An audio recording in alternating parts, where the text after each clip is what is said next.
오늘 읽은 말씀을 보면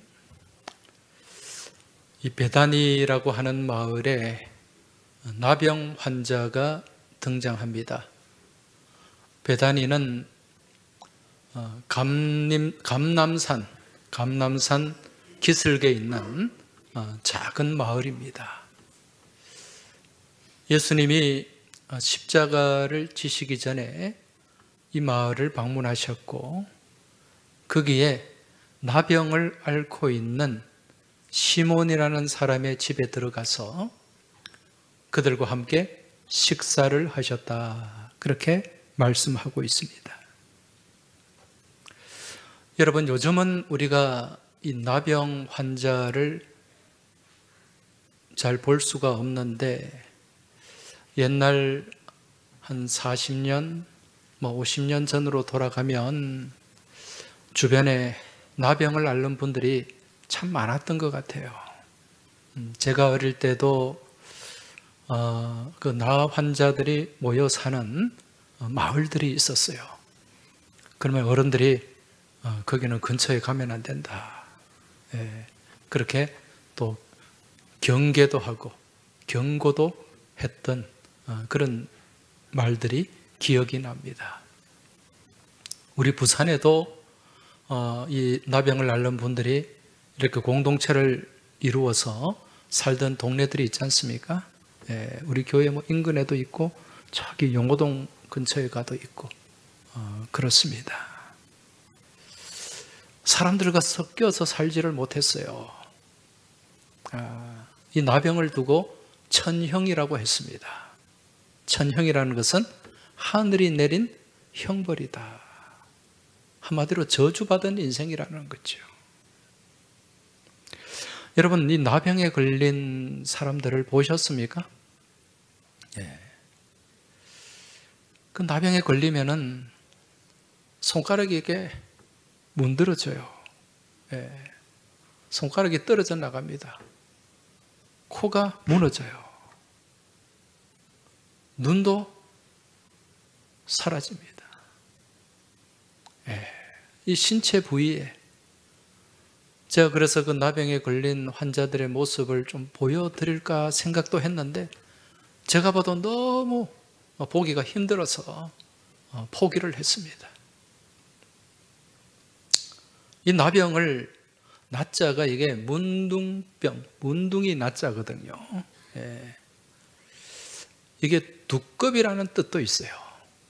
그 피부가 두꺼비 피부처럼 그렇게 변하고 이 문둥이라는 말이 그 어원이 문드러진다는 뜻이거든요. 살이 문드러지고 피부가 문드러져서 얼굴에 형체가 없는 거예요. 여러분, 우리가 봐도 이렇게 참 힘든데 그 고통을 당하는 분들은 얼마나 힘들겠습니까? 그런데 이런 나병이 참 잔혹하고 비참한 병인데 이게 진짜 무서운 거는요, 몸에 감각이 없다는 거예요. 감각이. 1950년대쯤에 이 나병을 치료하는 약이 개발이 됐어요. 그런데 그럼에도 불구하고 환자들이 많이 나온 것은 이 병을 앓는 분들이 모르니까 처음에. 모르니까 치료를 받을 수가 없는데 몸에 감각이 안 느껴지니까. 그 나중에 이 손가락에 문제가 생기고 막 얼굴에 문제가 생기면서 치료를 받으면 그때는 이미 늦었다는 거죠. 여러분, 이 몸에 감각이 있는 게 이게 정말 중요해요. 신앙생활도 마찬가지입니다. 감각이 살아있어야 돼요. 신앙생활 하면서 감각이 없으면 안 됩니다. 영적인 감각이 있어야 되고 영적인 민감함이 있어야 된다는 거죠. 그래서 사도 바울이 뭐라고 경계합니까? 감각 없는 자처럼 살지 마라. 감각 없이 살지 마라. 그렇게 말씀하는 거예요. 에베소서 4장 18절 19절 한번 보십시오. 그들의 총명이 어두워지고 그들 가운데 있는 무지함과 그들의 마음이 굳어짐으로 말미암아 하나님의 생명에서 떠나 있도다. 그들이 감각 없는 자가 되어 자신을 방탕에 방임하여 모든 더러운 것을 욕심으로 행하되. 감각 없는 자가 되었다는 거죠. 지금 이 말씀을 보면 하나님을 불신하고 하나님을 떠나 살아가는 사람들의 공통점을 말해주고 있어요. 다시 말씀을 좀 띄워주세요. 자, 그 공통점을 보면 무엇이 어두워졌다고 말씀합니까? 총명이 어두워졌다. 이 총명이라는 말은요, 깊은 생각을 얘기하는 거예요. 디아노이아, 헬라말로 디아노이아라는 말인데 깊이 생각하는 거예요. 그러니까 총명이 어두워졌다는 것은 깊은 생각을 하지 않는다는 거예요. 생각하지 않고 삶을 살아가는 거죠. 이게 무엇이 어두운 삶이다? 총명이 어두운 삶이다. 그리고 무지하다. 예, 무지하다고 말씀합니다. 이 무지하다는 것은 헬라말로 아그노이아, 이 말은 머리가 굳어졌다는 거예요. 머리가 돌이 됐다는 거예요. 생각이 단단해진 거예요. 생각이. 하나님 말씀이 튕겨나가는 거죠. 그리고 마음이 굳어졌다. 예, 포로시스. 이거는 못을 박아도 감각을 못 느끼는 거예요. 양심이 묻어지는 거예요. 이게 얼마나 무서운 건지 모릅니다. 이걸 통틀어서 감각이 없는 자다. 감각. 예, 아팔케오라는 말인데 고통을 못 느끼는 거예요. 여러분, 간암이나 췌장암이 왜 무섭습니까? 이 간암에 걸리고 췌장암에 걸리면 치료가 어려워요. 그런데 이게 더 무서운 게 뭐냐면은 이 간에 문제가 생기고 췌장에 문제가 생겼는데 감각이 없어요. 우리 간을 두고 무슨 장기라 그럽니까? 침묵의 장기다. 그 나중에 이게 간에 문제가 생겨서 가보면 간암 3기, 4기. 그러다 6개월도 못 지나서 그냥 세상 떠나버리는. 췌장암도 마찬가지예요. 미리 이렇게 감각이 오면은 빨리 병원에 가서 손 쓸 수가 있는데 그게 없다는 거예요. 이 감각이 없는 게 무섭다는 거죠. 여러분, 이것보다 더 무서운 게 뭡니까? 영적인 감각이 없어지는 거예요. 죄의 감각이 무뎌지는 거예요. 여러분, 사람이 살면서 죄를 안 짓고 살 수 있습니까? 죄를 안 짓고 살기는 어렵습니다.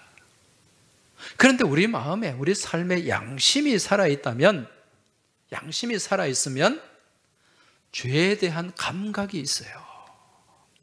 죄를 지으면 그 죄로 인해서 마음이 무거워져요. 때로는 힘들어져요. 마음이 아프다는 거예요. 그런 마음이 들면 죄를 지을 용기가 안 납니다. 그리고 신앙의 양심이 살아있으면 하나님 앞에 엎드려서 회개하게 된다는 거예요. 이게 감각이 살아있는 거예요. 근데 이 감각이 죽으면 어떻게 됩니까? 감각이 죽으면 죄책감이 없어져요. 그러한 죄를 반복함에도 불구하고 아무런 양심의 가책이 없는 거죠. 그러면 죄가 습관이 되는 거예요. 그리고 죄가 삶이 되는 거예요. 거기서 벗어나지 못해서 결국 죽음에 이르게 되는 거죠. 여러분, 지존파라고 기억나세요? 그게 94년도에 있었던 일입니다. 그때 그 지존파가 여러 명을, 무고한 사람을 연쇄살인을 했어요. 그 심지어는 무엇까지 먹었습니까? 인육까지 먹었어요. 죽여서. 그 사람이 아니에요, 사람이. 근데 그 범행을 했던, 그 범죄를 했던 그 범죄자들, 나이가 22살이더라고요. 두목이 25인가 그래. 그 중에 김현양이라는 애가 있어요. 그렇게 사람을 여러 명 죽이고도 양심의 가책이 없어요. 죄책감이 없다는 거예요. 인터뷰를 하는데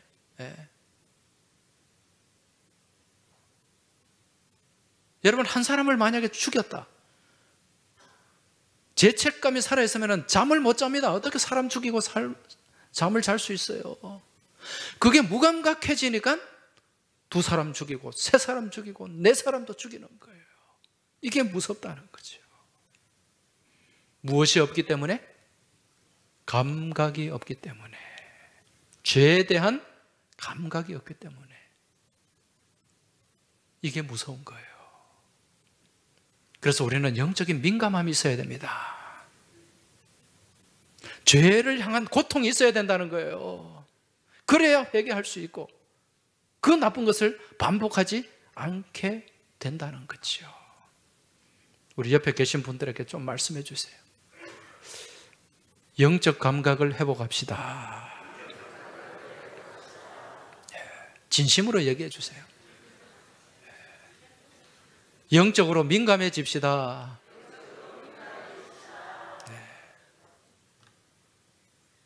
지금 예수님이요, 이 베다니 마을 이 나병 환자 시몬의 집에 갔는데 거기서 같이 식사를 하셨어요.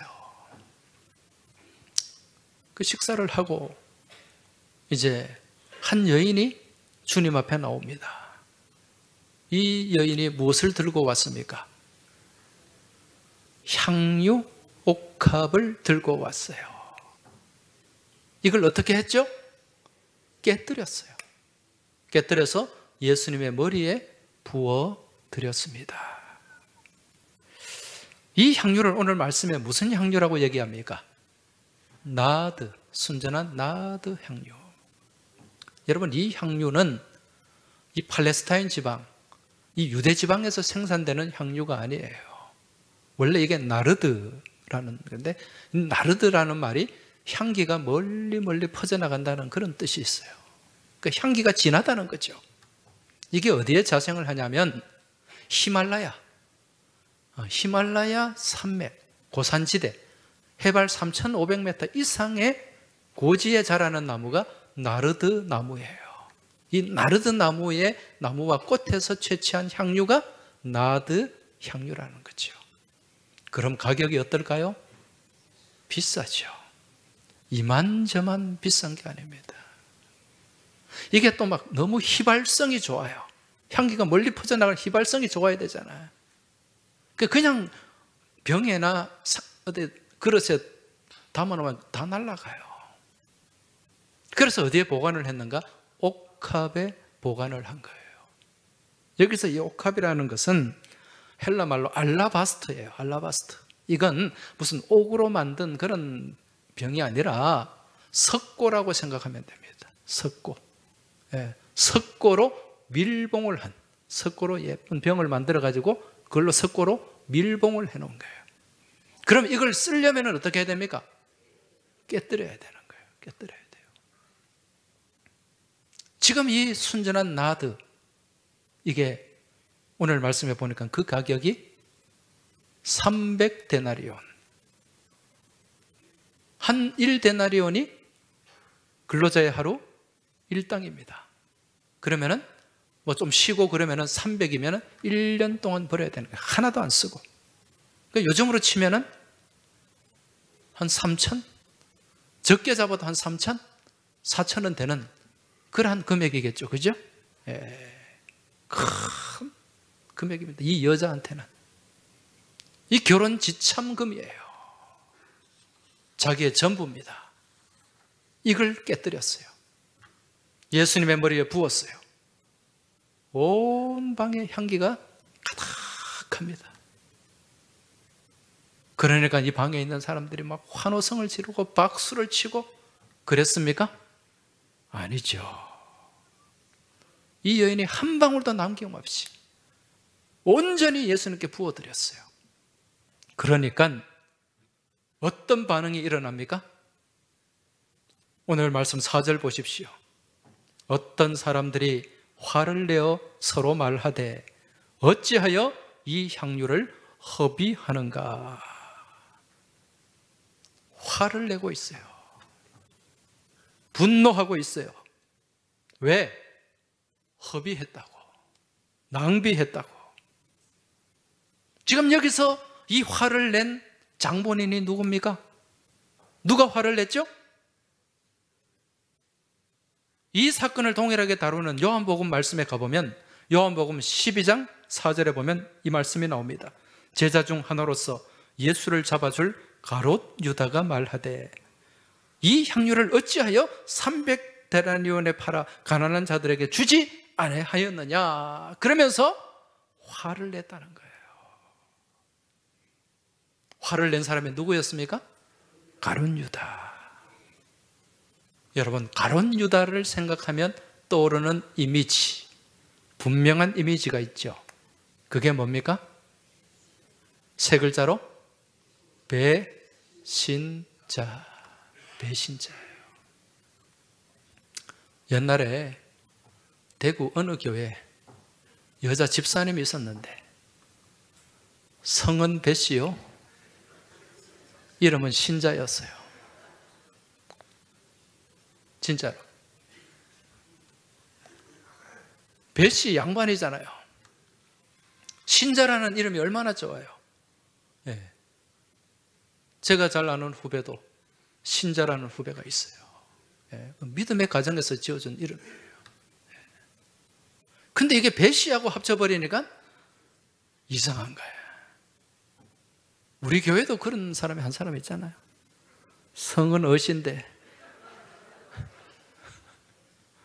이름이 수선이야. 네. 이 수선이라는 이름은 참 좋아요. 근데 아버지가 자기 성을 생각을 안 한 거야. 네. 그래도 어수선은 좀 나아요. 배신자가 뭡니까? 배신자가. 그러니까 이 집사님은 자기 이름에 굉장한 불편함이 있었어요. 네. 그 많은 상처도 있었을 거예요. 그런데 이분의 삶을 보면 참 신실해요. 믿음 안에서. 네. 그래서 제가 권면을 했죠. 그 이름을 신자라고 하지 말고 신실이라고 하세요. 네. 배신실. 그러니까 이분이 또 화를 내더라고요. 나는 배신이라는 말 들어가는 건 싫어요.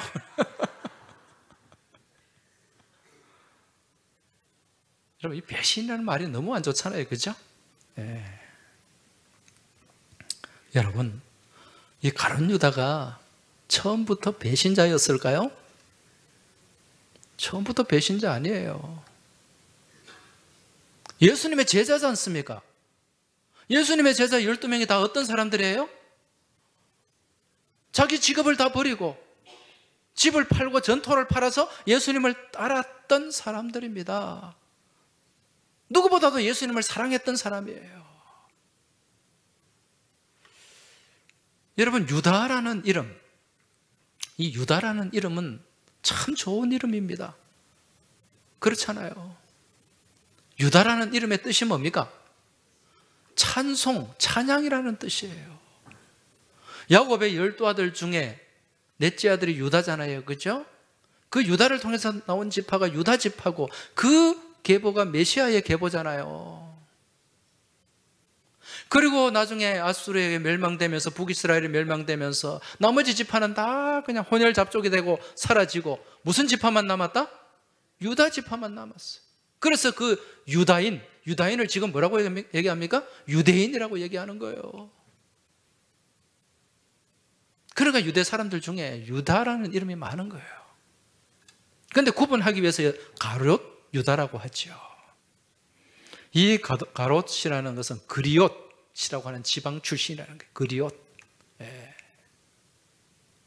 학자들의 추론에 의하면 이 그리옷 유다, 가룟 유다는 직업이 세리였다고 합니다. 네. 돈을 거두는. 옛날에 유대 지방에서 세리는 사람 취급을 못 받았잖아요. 민족의 배반자였잖아요. 이러한 세리 중에 예수님의 제자가 된 사람이 또 누가 있죠? 마태가 있는 거예요.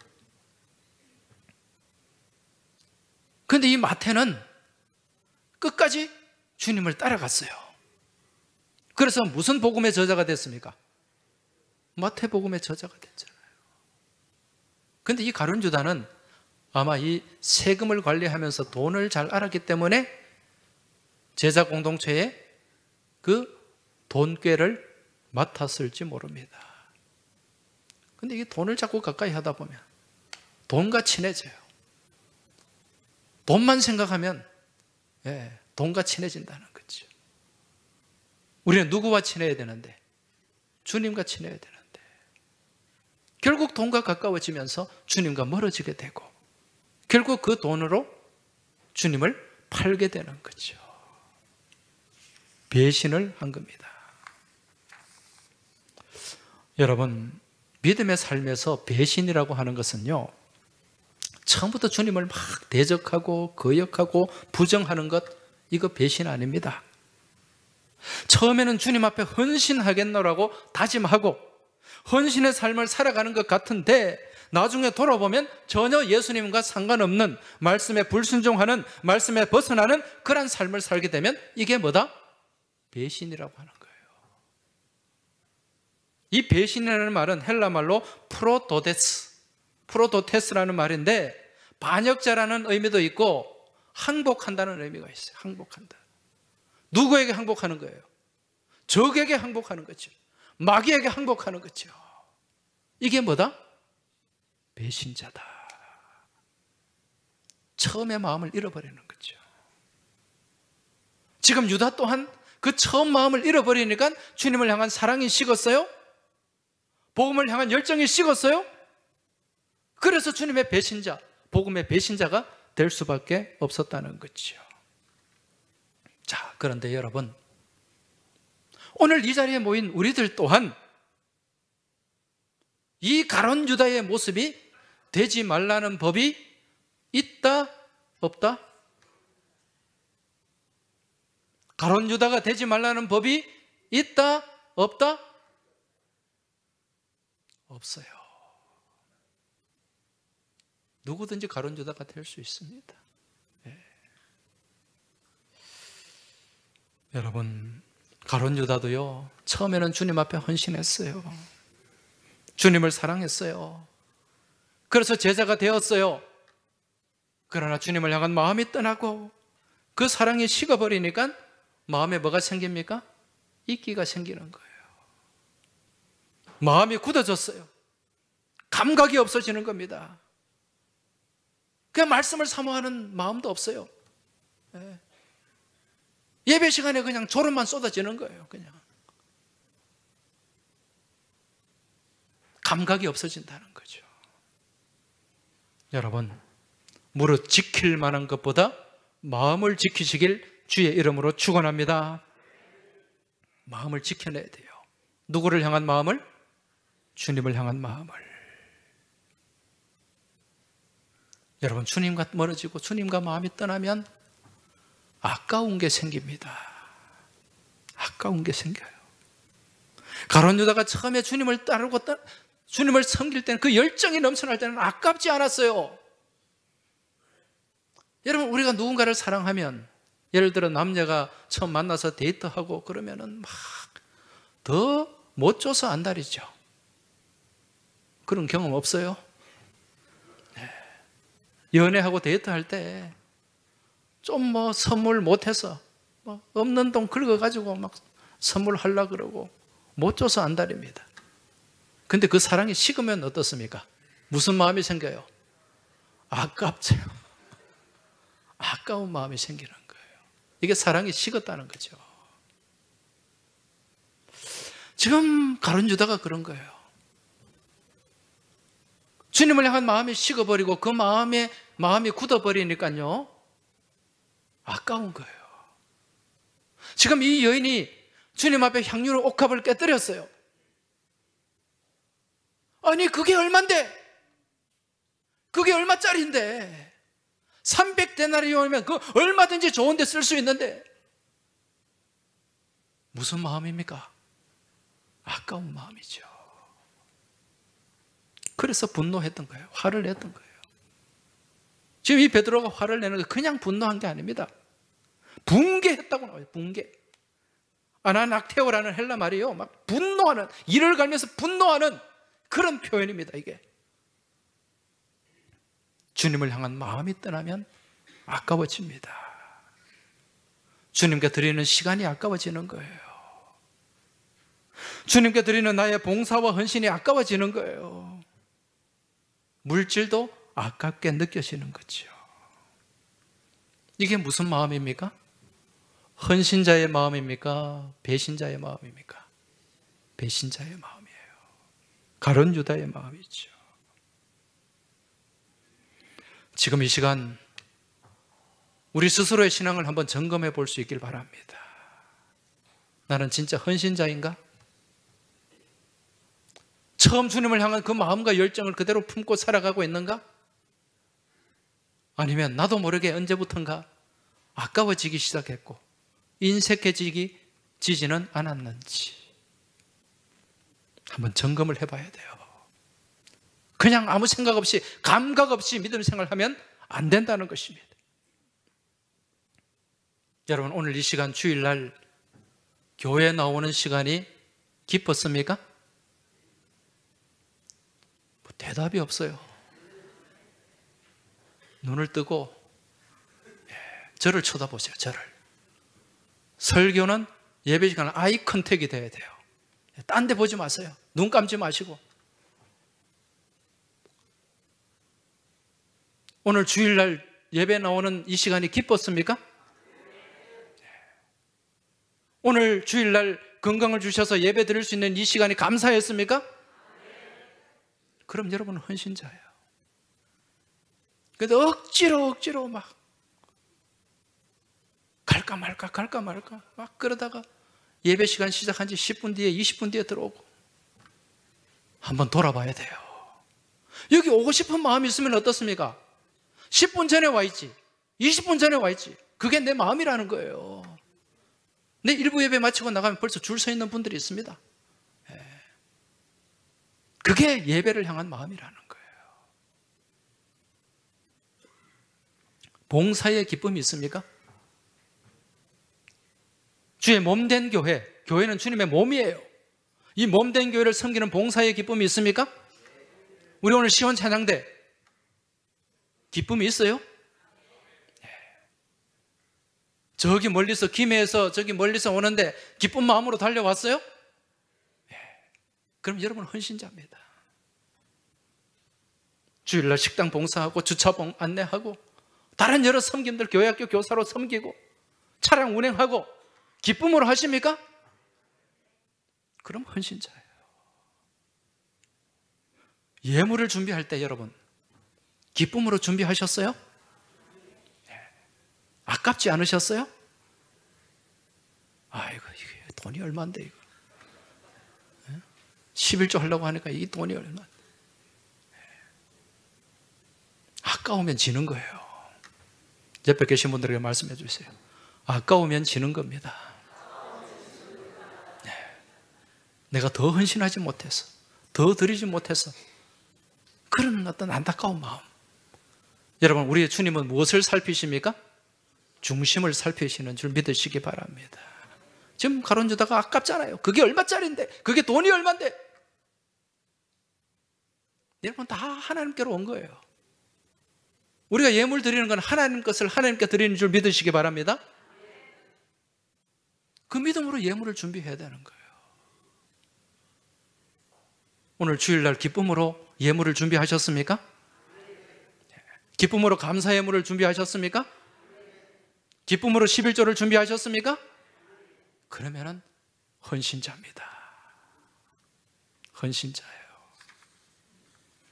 여러분 제가 덧붙여서 말씀드리는데 주일날 꼭 예물을 준비해 오세요. 제가 왜 이 말씀을 드리는가? 주일날 주일 예배를 드리는데 주일 헌금을 준비 안 하는 분들이 있어요. 그 통계를 제가 말씀을 드리는데 부끄러워서 제가 지금 이게 유튜브도 나가기 때문에 말씀을 못 드려요. 주일날 나올 때는 저 뒤에 문 좀 닫아라. 네가 왜 거기서 나와? 주일날 예배를 준비할 때는 여러분 예물을 정성껏 준비해야 됩니다. 이건 제가 헌금을 강요하는 것이 아니라 여러분의 믿음 생활을 위해서 가르치는 거예요. 이걸 모르면 안 돼요. 오늘날 우리가 드리는 예배가 구약의 뭡니까? 제사잖아요. 제사에서 반드시 필요한 게 뭐예요? 제물이잖아요. 예물이잖아요.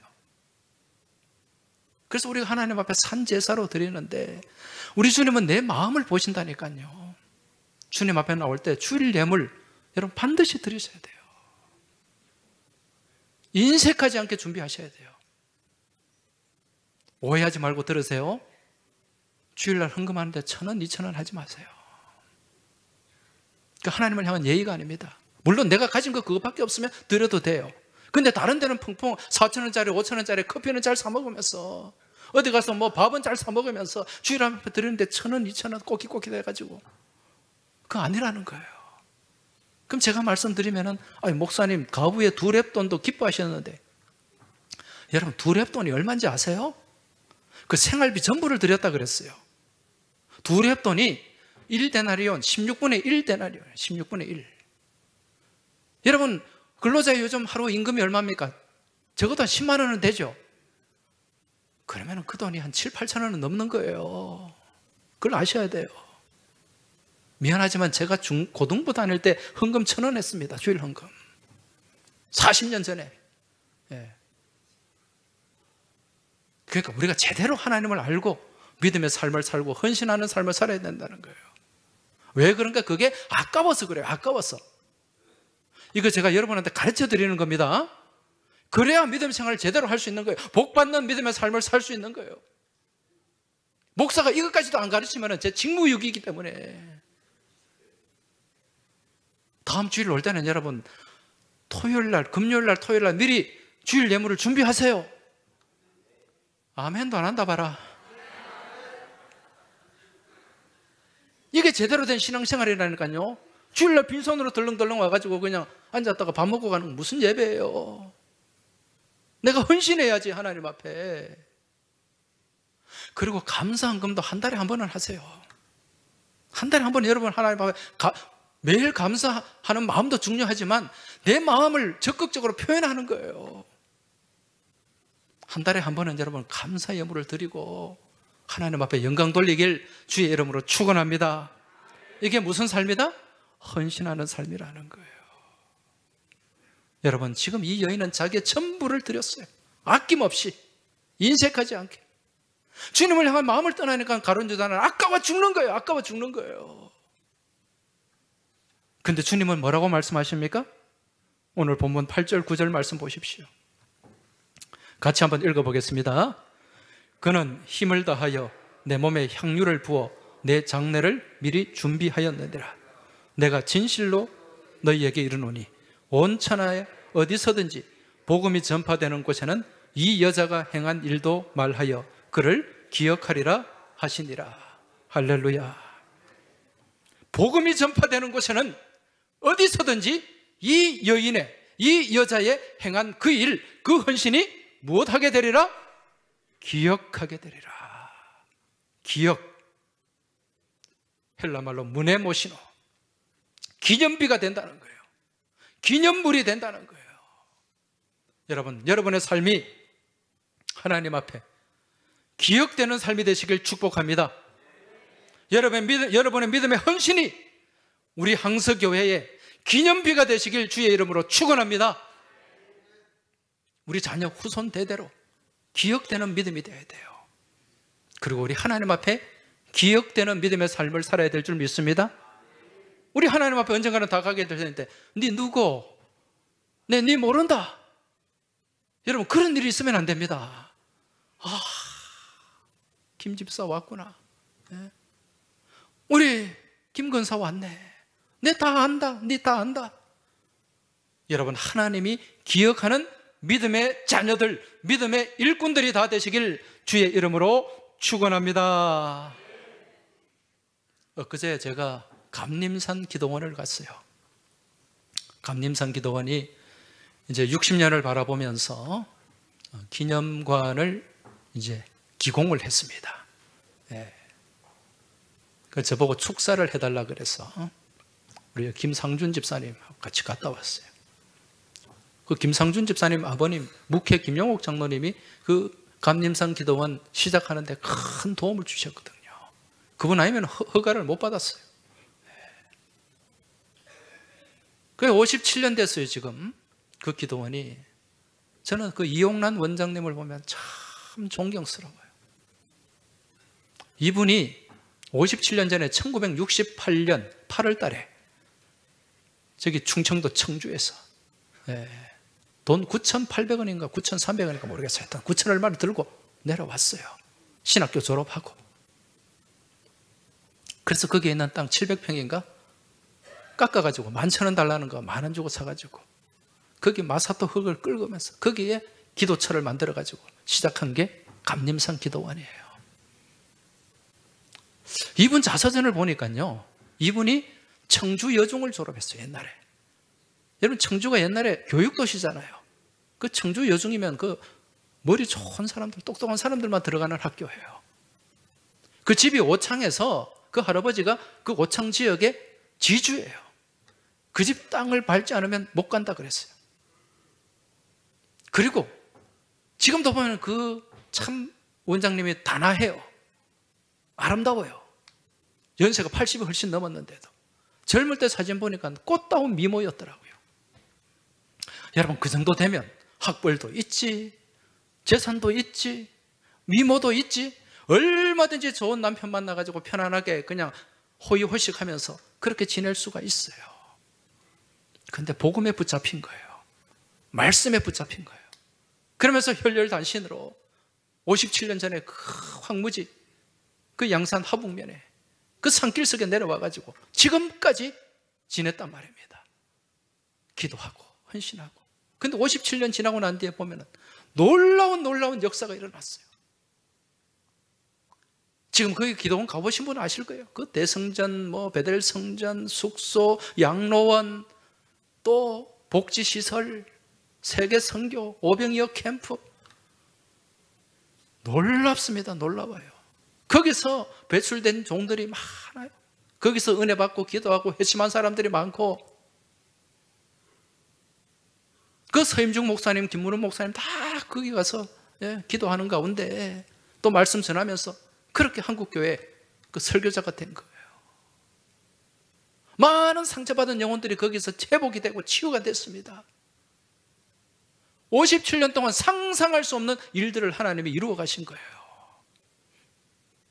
그 한 분의 헌신을 통해서, 한 여인의 헌신을 통해서 아낌없이 내 시간을 드리고 내 물질을 드리고 내 삶의 전부를 드렸을 때, 쏟아 놓았을 때 하나님이 그런 일들을 이루어 가시더라는 것입니다.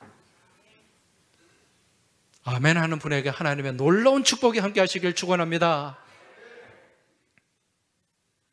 오늘 우리에게도 마찬가지예요. 하나님의 역사와 은혜는 동일한 줄 믿으시기 바랍니다. 못하는 사람에게, 헌신하는 사람에게 하나님 앞에 아까워하지 않고 인색하지 않고 진실된 마음으로 섬김으로 나아가는 사람, 주님을 사랑한다 하고 주님을 따른다고 하면서 나중에 주님과 멀어지면 헌신이 아니라 무엇이라고요? 배신이 됩니다. 바라기는 여러분은 배신자의 삶이 아니라 주님 앞에 기억되는 헌신자의 삶을 살아갈 수 있길 주의 이름으로 축복합니다. 우리 같이 헌신을 다짐하면서 내게 주어진 향유옥합을 깨뜨리기를 소망하면서 우리 찬양하며 나아가겠습니다.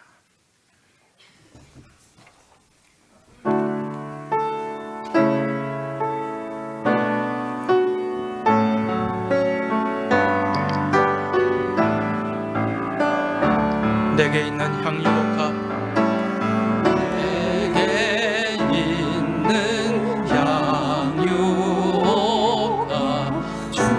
주께 가져와 그 발 위에 입 맞추고 그 발 위에 입 맞추고 깨뜨립니다. 나를 위해 험한 산길 오르신 그 발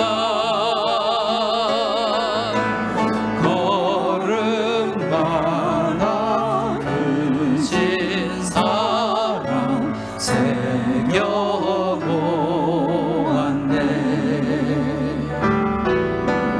내게 있는 양육값 주께 가져와 그 발 위에 입 맞추고 깨뜨립니다. 나를 위해 십자가에 달리신 그 발 흘린 피로 나의 죄를 대속하셨네. 내게 있는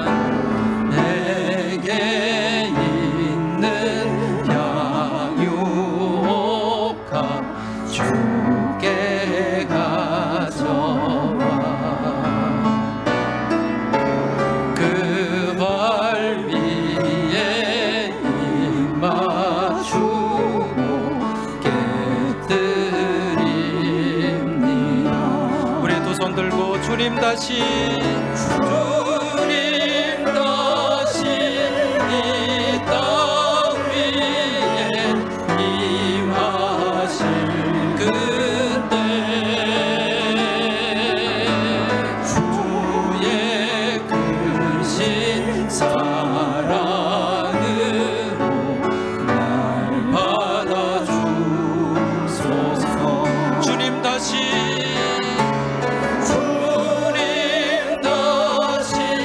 이 땅 위에 임하실 그때 주의 크신 사랑으로 날 받아주소서. 이 시간 우리 같이 입술을 열어 주님 앞에 기도드리겠습니다. 하나님 아버지, 내 심령이 굳어버리지 않게 하여 주옵소서. 영적인 민감함이 살아있게 하여 주옵소서. 이 땅 가운데서 감각 없는 자로 살지 않게 하여 주시옵소서. 우리 주님 앞에 온전히 깨뜨리게 하여 주옵소서. 아까운 마음, 인색한 마음이 떠나가게 하여 주시고 우리 주님을 만난 그 첫사랑이 회복되게 하여 주시옵소서.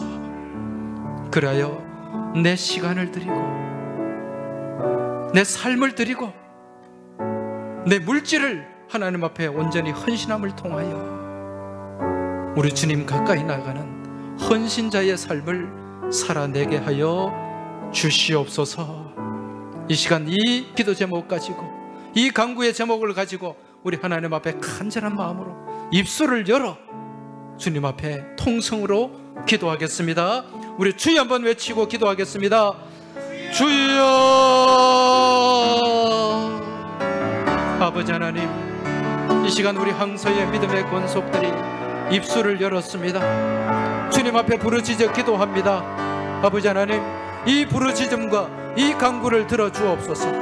너는 부르짖으라 내가 응답하겠고 크고 비밀한 일을 내게 보이리라고 말씀하신 그 약속하신 주님의 약속이 우리의 삶을 통해 펼쳐지게 하여 주시옵소서. 아버지 하나님, 우리의 심령의 감각이 회복되길 원합니다. 심령의 굳은 살이 제거되게 하여 주옵소서. 영적 민감함이 회복되게 하여 주옵소서. 우리의 양심의 가책이 살아나게 하여 주시고 신앙 양심을 가지고 믿음의 삶을 살아가게 하여 주시옵소서. 감각 없는 자가 되지 않게 하여 주옵소서. 주님 바라보고 주님 의지하는 영적 민감함이 우리를 지배하게 하여 주시옵소서. 아버지 하나님, 저희가 주님 앞에 인색하지 않길 원합니다. 아까워하지 않길 원합니다. 내 시간을 드리는 데 있어서 아까워하지 않게 하여 주시고, 내 삶을 바치는 데 있어서 아까워하지 않게 하여 주시고, 내가 거둔 물질을 주님께 드림에 있어서 아깝고 인색하지 않게 하여 주옵소서. 그리하여 우리 주님 앞에 온전한 헌신자의 삶을 살아내게 하여 주옵시고, 그러한 헌신을 통하여 우리 하나님 기억하는 인생이 되게 하시고 기억비적인 믿음의 삶이 되게 하여 주시옵소서. 하나님 아버지, 이 시간 우리 항서의 믿음의 권속들이 입술을 열게 하시니 감사합니다. 부르짖어 기도하게 하시니 감사합니다. 너는 부르짖으라 내가 응답하겠고 크고 비밀한 일을 내게 보이리라고 말씀하신 그 약속이 우리의 삶과 믿음을 통해 펼쳐지게 하여 주시옵소서. 저희가 감각 없는 자가 되지 않게 하여 주옵소서. 영적 민감함이 살아나게 하여 주옵시고 신앙의 양심이 회복되게 하여 주시옵소서. 주님을 향한 첫사랑이 회복되게 하여 주시옵소서. 그리하여 주님 앞에 드리는 내 시간이 아깝지 않게 하여 주시고, 내 삶이 아깝지 않게 하여 주시고, 거둔 물질이 아깝지 않게 하여 주시옵소서. 날마다 날마다 감사로 제단을 쌓으며 하나님 앞에 영광 돌리는 헌신자의 삶을 살아내게 하여 주시옵소서. 이 모든 간구 살아계신 우리 주님 예수 그리스도 이름으로 간절히 기도하옵나이다. 아멘.